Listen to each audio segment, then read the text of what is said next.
أخواتي الغاليين، لو ظهر أي إعلان فيه موسيقى أو مخالفة لدين الله أرجوكم اعملوا تخطي للإعلان أو وطوا الصوت لحد ما يبدأ الفيديو. بحبكم في الله. السلام عليكم، أهلا بيكم كلكم في قناتي. النهاردة إن شاء الله قصة جديدة تعجبكم وتستفيدوا منها، بس ما تنسوش قبل ما نبدأ اللايك والاشتراك في القناة وتفعيل زر الجرس وتعليق بقى حلو منكم. واللي عنده أي قصة حابب إن أنا أنزلها يبعتها لي على صفحة الفيسبوك، هيلاقي الصفحة إن شاء الله في صندوق الوصف.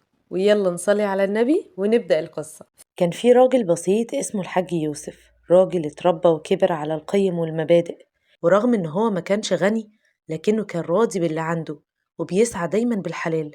لما كبر قرر يفتح محل صغير للقماش. ما كانش عنده راس مال كبير ولا كان عنده زباين كتير، لكنه كان عنده حاجة أهم من كل ده، عنده الصدق والأمانة. كان دايما يقول الرزق اللي بيجي بالحلال فيه بركة حتى لو كان قليل. في السوق اللي كان شغال فيه كان فيه تجار كتير بيبالغوا في الأسعار، وفي ناس بتبيع بضاعة مضروبة وتقول إنها أصلية. لكن الحاج يوسف قرر يكون مختلف، كان بيبيع الحاجة بسعرها المعقول، ولو حد سأله عن خامة القماش كان يقول الحقيقة حتى لو كان ده هيخليه يخسر بيعة. وفي يوم دخل عليه زبون كان شكله غني، وكان واضح على الزبون دوت إن هو مش خبير في القماشة. سأل الحاج يوسف وهو ماسك لفة القماش وقال له بقولك إيه يا حاج، هو القماش ده حرير طبيعي؟ الحاج يوسف كان عنده فرصة إن هو يكسب مبلغ كويس جدا لو بس قال له أيوة، لأن الراجل كان مستعد يشتري كمية. لكنه بص للزبون ورد بكل ثقة لا يا ابني، ده مش حرير، لكنه خامة ممتازة وقريبة من الحرير في الملمس والجودة. الزبون رفع حاجبه وقال له غريبة، أنا سألت في كذا محل وكلهم قالوا إن هو حرير، ليه أنت الوحيد اللي بتقول غير كده؟ الحاج يوسف ابتسم وقال له لأن الصدق بيجيب البركة حتى لو الناس كلها بتقول العكس. الزبون اتبسط من أمانته واشترى كمية كبيرة من القماش، وبعدها بيومين رجع ومعاه أصحابه وكلهم اشتروا منه. يوسف بدأ يلاحظ إن البركة بتزيد في رزقه، وإن الناس بقت تيجي مخصوص عنده عشان سمعته اللي بقت معروفة بالصدق. مع مرور الأيام بقى محل الحاج يوسف معروف جدا، وكبرت سمعته في السوق، وبدأ يجيب أنواع قماش نادرة، وكان دايما يختار أحسن الخامات لأن الناس بقت تثق في كلامه. لكن مش كل التجار كانوا مبسوطين بنجاحه، في منهم بدأوا يتضايقوا ويقولوا للناس إن هو بيكذب وإن هو بيدعي الأمانة عشان بس يسحب الزباين. لكنه كان دايما يرد عليهم بابتسامة ويقول اللي بيبيع بالحلال مش محتاج إن هو يدافع عن نفسه، لأن الحق دايما بيظهر. وفي يوم واحد من كبار التجار في السوق اسمه الحاج سالم، وهو راجل عنده محلات كتير، كان قاعد في مجلس التجار وسمع واحد بيقول يوسف ده كبر في السوق بسرعة، أكيد وراه حاجة. لكن الحاج سالم اللي كان راجل حكيم قال أنا سمعت عنه حاجات كويسة ومفيش حد اشتكى منه، يبقى النجاح اللي هو فيه بسبب ربنا وصدقه. وبعد فترة قرر الحاج سالم إن هو يروح بنفسه لمحل يوسف عشان يشوف بعينه. دخل عليه وطلب منه إن هو يشوف قماش معين. يوسف طلع له أكتر من نوع وبدأ يشرح له بصراحة مميزات وعيوب كل واحد فيهم بدون ما يحاول يخدعه أو يزود في السعر. الحاج سالم كان بيسمعه وهو مبتسم، وقبل ما يمشي قال له أنا شفت يا ابني تجار كتير في حياتي، لكن قليل منهم اللي بيبيع بضمير. استمر زي ما انت، لأنك في يوم من الأيام هتبقى أكبر من تجار السوق كلهم. يوم بعد يوم بدأت تجارة يوسف تكبر أكتر وأكتر، والرزق بدأ يزيد، والناس كانت بتجيله من أماكن بعيدة لأنه كان معروف إنه مش بيغش أبدا، وإن اللي يشتري منه يشتري وهو مطمن. وفي يوم دخل عليه شاب صغير شكله غلبان وكان ماسك فلوسه وهو متوتر، وقال له بصوت ضعيف أنا عاوز أشتري قماش عشان بدلة فرحي بس معايا مبلغ قليل، ممكن تساعدني؟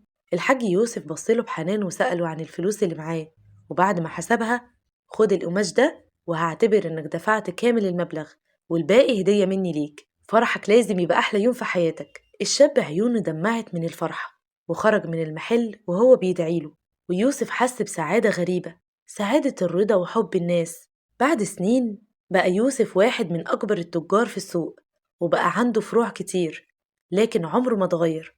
كان دايما بيقول لأولاده الرزق مش بس فلوس، الرزق راحة بال وحب الناس وبركة في العيلة وذكر طيب بعد ما نمشي. وفي يوم وهو قاعد وسط أولاده قال لهم حديث النبي صلى الله عليه وسلم: إن الصدق يهدي إلى البر، وإن البر يهدي إلى الجنة، وما يزال الرجل يصدق ويتحرى الصدق حتى يكتب عند الله صديقا. وبعدها ابتسم وقال لهم: أنا شفت بعيني إزاي الصدق بيهدي للبر، وإزاي البركة بتيجي لوحدها. عاوزكم دايما تفكروا، إحنا بنشتغل عشان نكسب، بس أهم حاجة نكسب بضمير.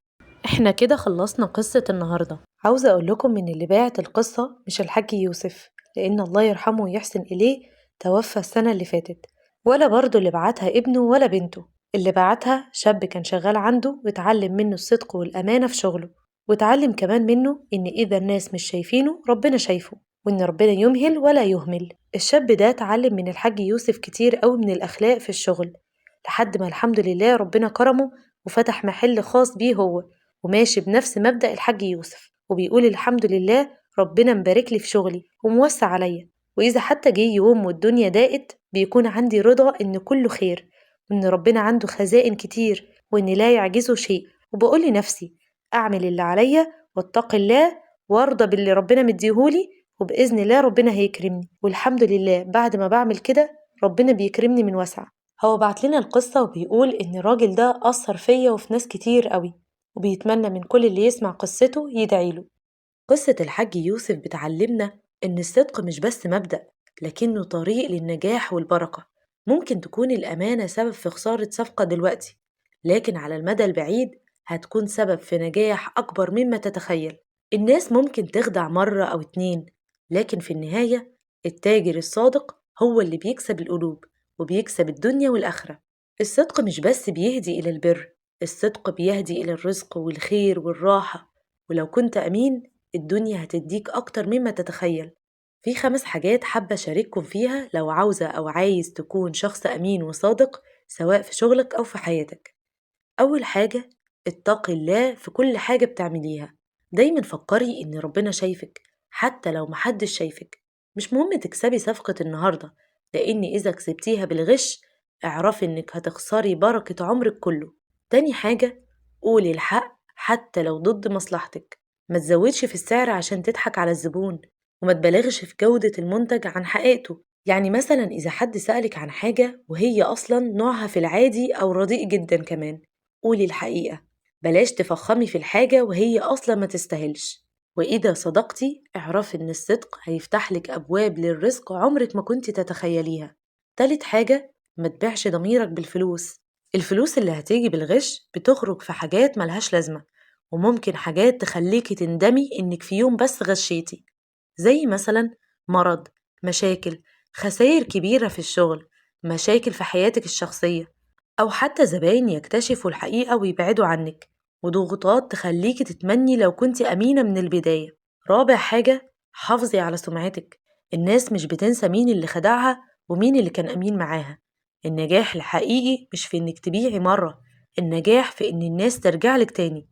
خامس حاجة، اشتغلي بحب وإخلاص، مش مجرد إنك بتبيعي منتج وخلاص. خلي عندك نية إنك بتفيدي الناس، وبإذن الله ربنا هيكرمك. في الختام، الصدق استثمار بيجيبلك نجاح وسعادة وبركة طول حياتك. وافتكري دايما إن النجاح الحقيقي مش في إنك تبيعي مرة، النجاح في إن الناس ترجعلك تاني، والناس مش هترجع غير بالأمانة والصدق. وبس كده يا حلوين، خلص فيديو النهاردة. أتمنى يا رب يكون عجبكم وفادكم. ما تنسوش تعملوا لايك واشتراك في القناة وتفعيل زر الجرس عشان يوصل لكم إن شاء الله كل الفيديوهات أول بأول. وتعليق بقى حلو منكم. سبحانك اللهم وبحمدك، أشهد أن لا إله إلا أنت، استغفرك ربي وأتوب إليك. السلام عليكم.